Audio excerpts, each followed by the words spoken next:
తెలంగాణ కాంగ్రెస్ పార్టీలో ఎమ్మెల్సీ ఆశావాహుల మధ్య పోటీ తీవ్రంగా కనిపిస్తుంది. 10 ఏళ్ల తర్వాత పార్టీ అధికారంలోకి వచ్చింది. ప్రభుత్వం ఏర్పాటు చేసి దాదాపు ఏడాది గడిచిపోయింది. ఈ పరిస్థితులలో చట్టసభల్లో అడుగుపెట్టే అవకాశం దక్కించుకునేందుకు నేతలు ఎత్తులకు పై ఎత్తులు వేస్తున్నారు. యువ నేతల నుంచి సీనియర్ల వరకు అంతా తమకు అవకాశం ఇవ్వాల్సిందేనని పట్టుబడుతుండటంతో కాంగ్రెస్ రాజకీయం ఆసక్తికరంగా మారింది. కాంగ్రెస్ లో ఎవరికి ఏ పదవి ఇవ్వాలన్నా ఢిల్లీ హైకమాండ్ అంగీకారం కావాల్సిందే.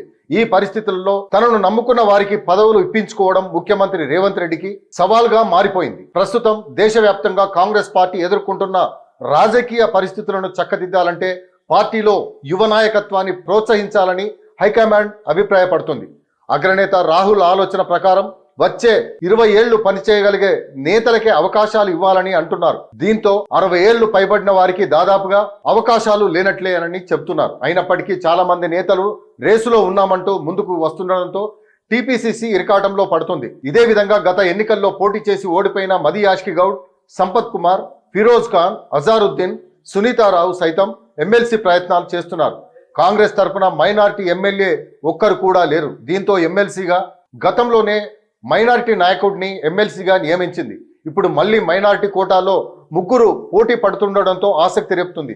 మరోవైపు యువత కోటాలో ముఖ్యమంత్రికి అత్యంత సన్నిహితుడైన అద్దంకి దయాకర్, పటేల్ రమేష్ రెడ్డి ఎమ్మెల్సీ ఆశిస్తున్నారు. ఈ ఇద్దరు ఉమ్మడి నల్గొండ జిల్లా వారే. పటేల్ రమేష్ రెడ్డి ఎమ్మెల్యే పోటీ చేద్దామని ప్రయత్నించారు. ఆయనకు సీనియర్ నేత రామరెడ్డి దామోదర్ రెడ్డి గండికొట్టారు. ఆ తర్వాత పార్లమెంట్ ఎన్నికల్లో టికెట్ ఇస్తామని పార్టీ ఆఫర్ ఇచ్చింది.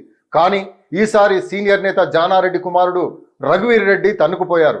ఇలా ప్రతిసారి రమేష్ రెడ్డికి అన్యాయం జరుగుతున్నందున ఆయనకు అవకాశం ఇవ్వాలని ముఖ్యమంత్రి రేవంత్ రెడ్డి భావిస్తున్నట్లు సమాచారం. కాగా రెడ్డి సామాజిక వర్గం నుంచి మరికొందరు రేసులో ఉండడంతో తన అనుచరుడికి ఎలా న్యాయం చేస్తారనేది ఉత్కంఠ రేపుతోంది.